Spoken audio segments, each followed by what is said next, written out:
Hello, and welcome to The Leap. We are really glad you are here and want to thank you for joining us today.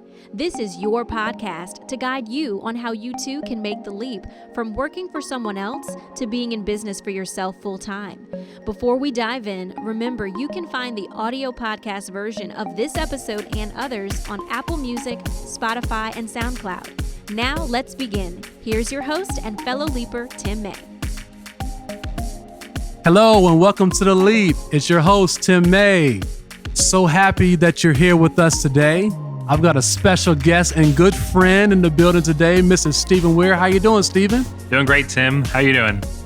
I'm doing great. This is going to be an exciting time. I'm really excited to be here. Let's jump right on into it. How about that? Sure. On The Leap, what we like to do is we like to inspire, but also give some practical knowledge on how people themselves can take the leap.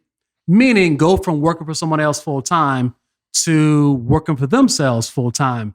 And you've recently done that. Let's kind of jump into your story. But first, tell our audience, what do you do and what's the name of your company? Sure. So I run a small consulting firm called Weir Consulting. We primarily are fractional CFOs. And so what that means is I have about 5 different companies and I'm the CFO for each of them. Each company has a little bit different need, depending on their business, depending on who the leader of that organization is, depending on what their goals are. And so what I do can change from minute to minute and day to day. But it's a lot of really helping people figure out what their goals are and then putting feet to those goals in terms of financially what needs to happen. And so some days I'm in deep into debits and credits on the accounting side, but other times we're talking more about if you want to achieve this goal by 2025, what needs to happen in 2020, and let's make sure that's happening. Let's make sure that's financially realistic. So it's a really neat way to kind of get to know a bunch of different businesses and support a bunch of different customers. So yeah, that's what I do. So for our audience, what is a CFO? What does that stand for? So CFO stands for Chief Financial Officer. So you can think about CEO as the Chief Executive Officer, CFO, Chief Financial Officer. You maybe hear CHRO, Chief Human Resource Officer. It's the person who works closest with the leadership of an organization to work on their financial activities. And so, for example, I might have a leader come to me who's very experienced in software development, and they can build a website or a machine learning application or whatever, and that's what they want to do, and that's where their experience is. But they do not understand the financial side very well.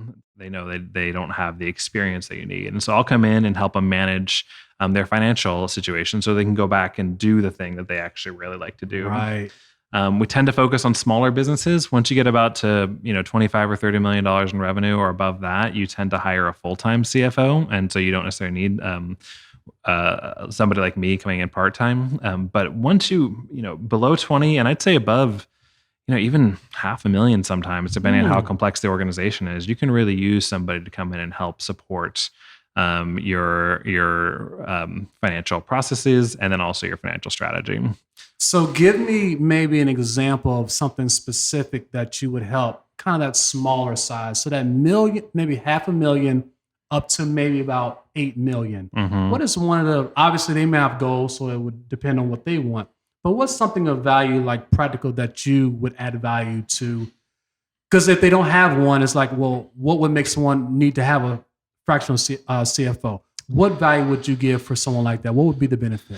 That's a great question. So, I'll contrast it with your personal finances. So a lot of people live with personal finances and they just kind of have their checking account, money comes into that checking account, and then the money goes out. And, if you save some of it, you spend some of it, and you kind of have a feel for how it is, but it's not very scientific. Mm-hmm. You just kind of live that way. That works for personal finances. And then a lot of times people will start a small business and it'll grow, and all of a sudden they'll have a payroll to hit every month. And that payroll is, $20,000, $30,000 a month, right? That's not a small amount of money. And then at the end of the year, they're going to wonder whether or not they're actually making money. And it's not clear because money comes in and out of the account, and you got this invoice and you have a stack of invoices that you haven't paid, and you have these other people that you haven't billed. And all of a sudden it just gets a little overwhelming and it gets complex. And it takes a decent amount of effort to organize that correctly. And so what we'll come in and do is we'll help set up systems so that I mean, at the base level, we can set up your payroll. I don't know that. I mean, it's a pretty easy thing to do, but we could do something like that. But more than that, we'll say, okay, well, over the course of the year, you're trying to make this much money. So far this year, you've spent this much money, which means you are on track or you're not on track. Okay.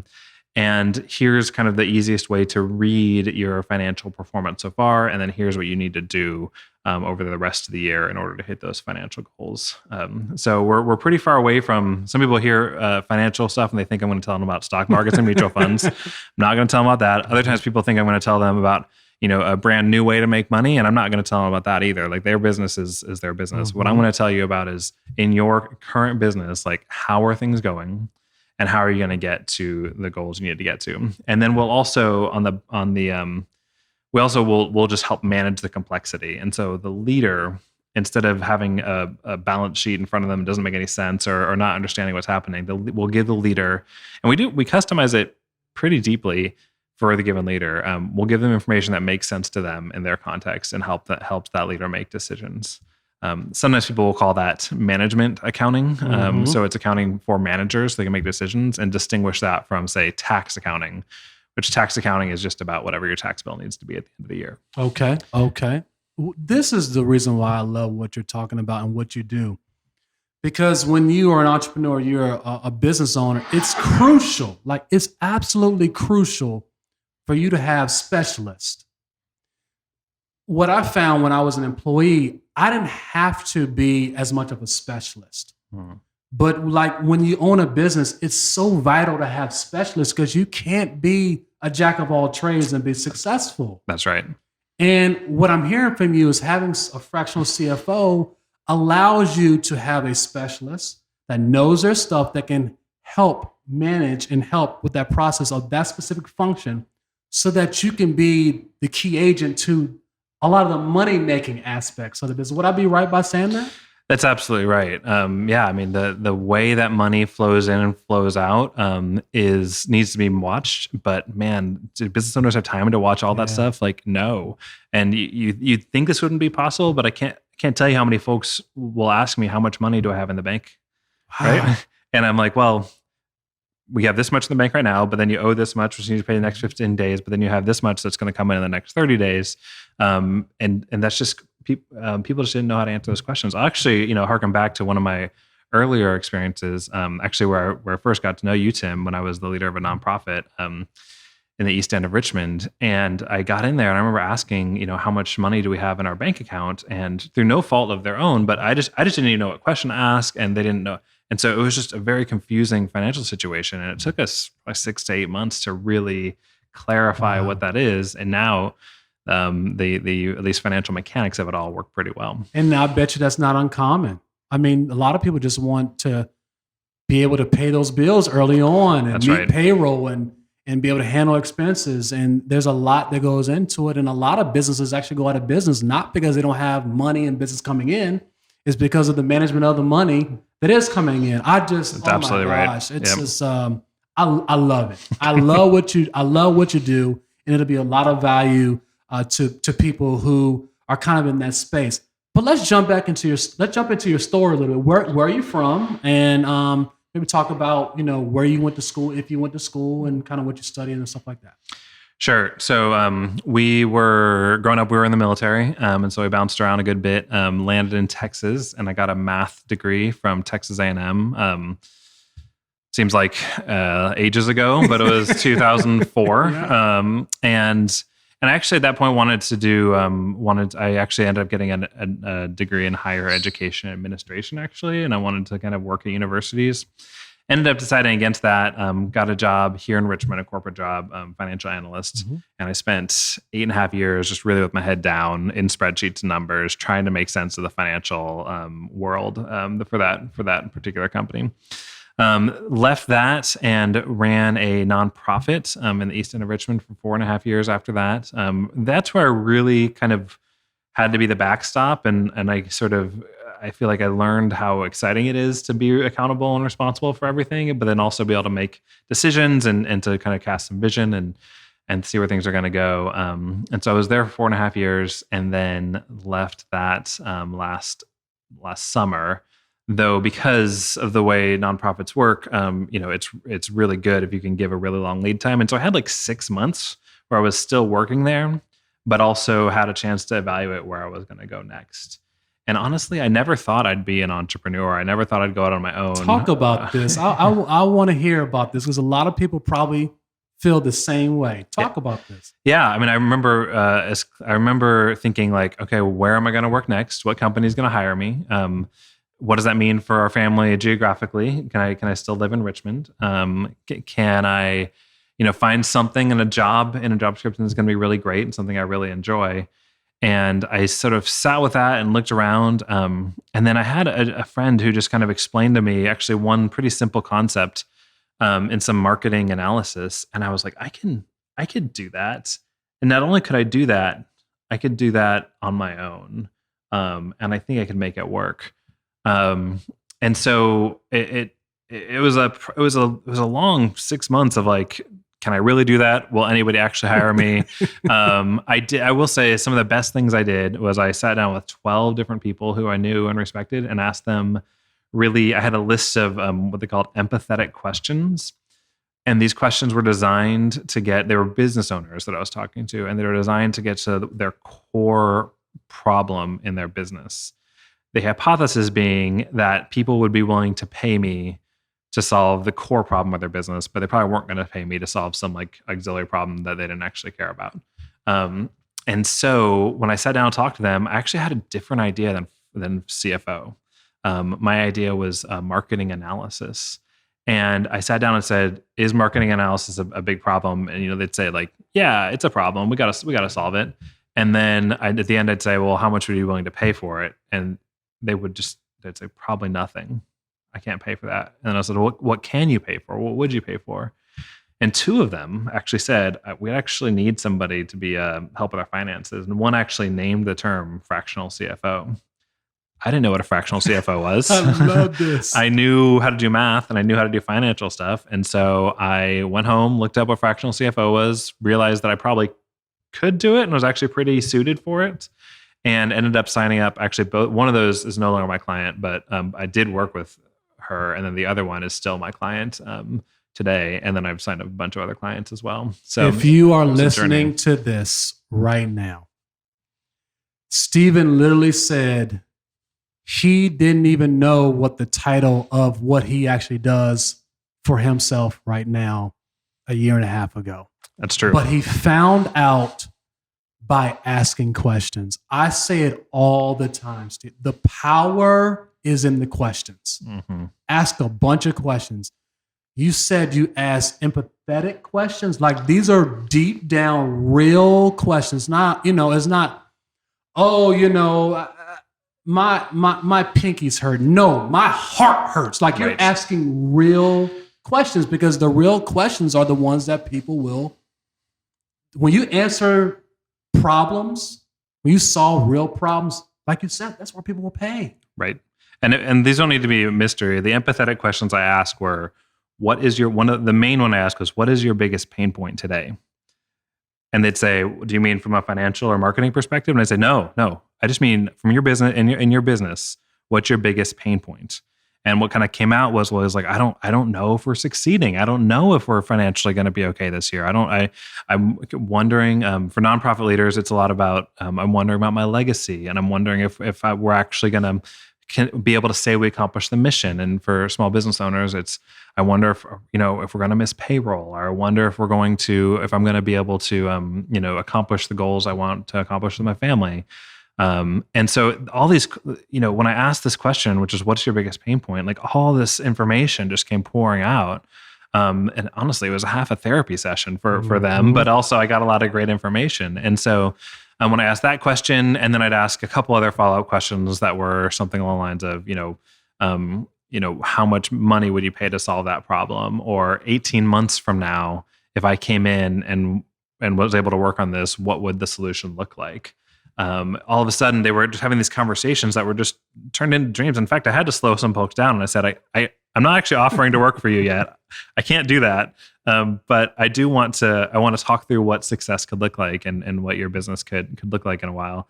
And that just built a ton of trust. It built a lot of, it gave me a lot of good information. I also add, I took a ton of notes because I'd forget things. And I didn't want to forget some of these really important things people were telling me.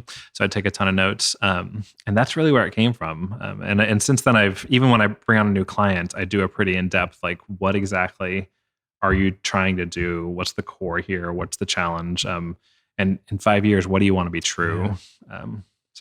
Yeah. If you're listening to this and you're thinking about owning a business, this is the process. Like, you can literally go from working for somebody else to being full-time in business for yourself by exploring, asking questions, and solving problems. So let's talk about your journey to then making the decision of making the leap. Because it's good that you've done this market research, you talk with people, but like to actually then do it as a whole is like, okay, did your family situation, are you married? Do you have any children? Like, talk about that. And also did you have considerable amount of money in the bank? Did you have a little bit? Like, give a feel for where your personal life was as well. Sure. So I married 2 little girls. I guess when I'd made the leap, one was about to turn 3 and one was about 6 months old.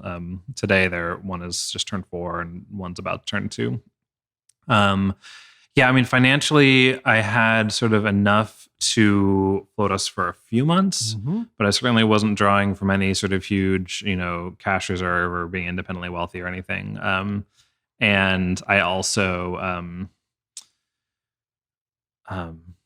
so when you wanted to make the decision, let's go back to when you wanted to make the decision, right? So you've got family, you've got a wife, you've got 2 young children, probably determining is wife going to work? Is she not going to work? Yep. Is she going to be able to work if I take the leap? There's all these different decisions. Walk the audience through the day you made the decision, because I want to hear about that. Yeah. I'll say most people think entrepreneurs are pretty they like to take risks. I am actually pretty risk averse. I'm pretty slow to take risks. And so there certainly wasn't a moment or even a day when I made the decision. What I did is I said, okay, today, what are we going to do? So the first thing that happened was I got a consulting gig, a 3-month consulting gig with a friend that was enough to cover somebody who ran another nonprofit in Richmond. That was enough to cover about half of my expenses. I actually went back to my old corporate employer, believe it or not, and worked out a 2-day-a-week gig with them as well, to leave that door open. Absolutely. And so I was kind of creating a lot of options for myself. And I didn't actually leave that corporate employer until I had enough revenue signed up, not just like the idea of revenue, but enough revenue like signed up so that I could know I could sustain the family through the with just that job, or with just the fractional CFO work. And I was fortunate to get a half-time sort of fractional CFO gig through a different nonprofit here in the Virginia region. And so I was not a like, and I mean, I think this is fine if you are, but I was not a like, I have to be a entrepreneur and that's just the only thing I know, and I'm just going to keep working hard at it. I was much more of a, let's take a careful step. Let's do the research. Let's take a careful step. Let's get somebody to sign up to work with me. Let's see how that goes. Let's keep my door open in my old employer. Let's make sure my network is strong. And bit by bit, it sort of built into something where now I couldn't imagine not doing this going forward. But it was a careful journey, and that's sort of how I made sure that it operated well. Because I mean, to your point, like family, kids, mortgage. I couldn't exactly sort of go off and not make any money for a year while I figured out what I wanted to do. That wasn't really in the cards for me. I also add I didn't have any investors or investment either, which I know some folks, when they say entrepreneurship, they fundamentally mean investors. That's not what I am. That's not what I did. no one has ever offered any investment money. Right. Same here. I'm not saying I wouldn't take it if somebody out there wants to call me and offer some investment. Call me first before second choice would be Steven. Call me first. Right, exactly. But honestly, not having investors also gave a ton of freedom because, in a sense, if the whole goal is to not have a boss, and then you have investors, you in some ways do have a boss at that point. Yeah. And so that offered me a lot of freedom. But yeah, it was a year. I mean, it was probably Christmas of 2018 when I first had a conversation. I remember it was on Christmas Day when I first had a conversation with my brother-in-law about ideas for entrepreneurship. Then it was 7 months before I actually left my old job and sort of did a partial jump. And then it was probably another 3 months after that before I finally had enough either work that I knew that I already had signed up or that I knew was going to come that I felt like I could take the leap. So it's like a 9-month leap. It's not a day leap. It's a 9-month leap. So and that's often how it is. Yeah. That's often how it is. Let me ask you this, Steven. What is something that you are able to do now that you're full-time in business for yourself that perhaps you were not able to do when you were working for someone else or in different roles? Yeah. Well, I came here to record this podcast in the middle of the day, and I couldn't have done that in the other roles. Yesterday I took a walk around my office in the middle of the day just to kind of take a break, and that seems like a small thing, but like it was really nice to not have a meeting to go to and to be able to flex that time. I also, when I did sort of make the leap originally, I did somewhere in there take 2 solid weeks off. Just stayed in Richmond and just spent time with the family, which was really neat and a lot of fun, and a good way to recuperate. That said, like the freedom that I feel like a lot of folks are very excited about, and I am also excited about. I feel like I'm still just in the nascent stage of that. I have an idea. My whole extended family lives in the Austin, Texas area, and I'd love to spend a month out down there with them or something like that. But like, who knows if that ever can actually come to pass? So those are the kind of things that I feel like I'm looking forward to, but I'm definitely not there yet. Yeah, I say all the time, Steven. I mean, there's often times when I do these episodes and I talk and have these conversations, very few people talk about all the money. It's literally the time freedom. Yeah, that's absolutely right. Yeah, right now, the most valuable thing I have is my time, and the chance to be able to spend that with my kids how I want to spend it with them, the chance to be able to work with people who I want to work with matters a lot to me as well, and be able to avoid working with people I don't really want to work with matters a lot to me, and so that you're absolutely right. The thing that is, and we think the thing that's most valuable is money, and there's certainly some value to money. But the thing that's most valuable is our time, and most limited. So, where do you see yourself in 2 years? Yeah. When you sent across the questions the other night, I didn't know how to answer that. I have no idea. Yeah. Welcome to the life of being an entrepreneur. That's right. I mean, I think I even have honestly a stronger vision for where I'm going to be in 10 years than where I'm going to be in 2 years, because I don't know how I'm going to get from point A to point B. In 10 years, I want to have a business that I can, that operates without me, essentially. Either one I can sell, or one that I at least can sort of step out of the day to day.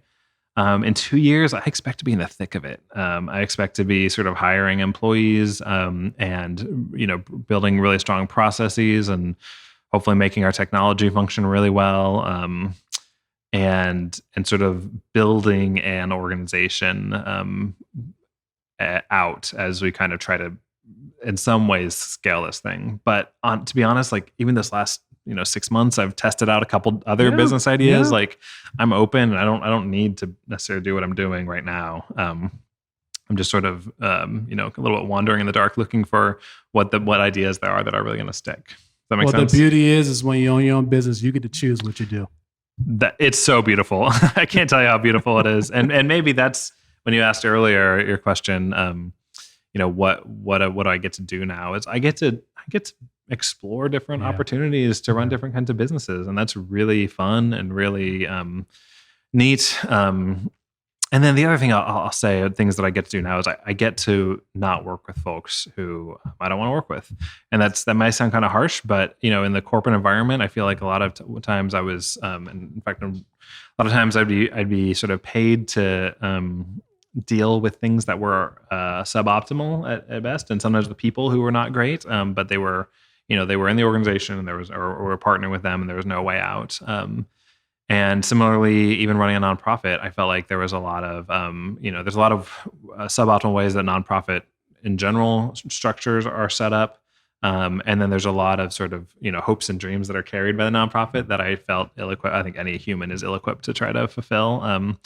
And so it's really neat to kind of just be on your own and be free to kind of support folks who I like working with and on missions that I care about. And just having a lot of freedom there within that. I enjoyed this, Stephen. Yeah. Where can they find you?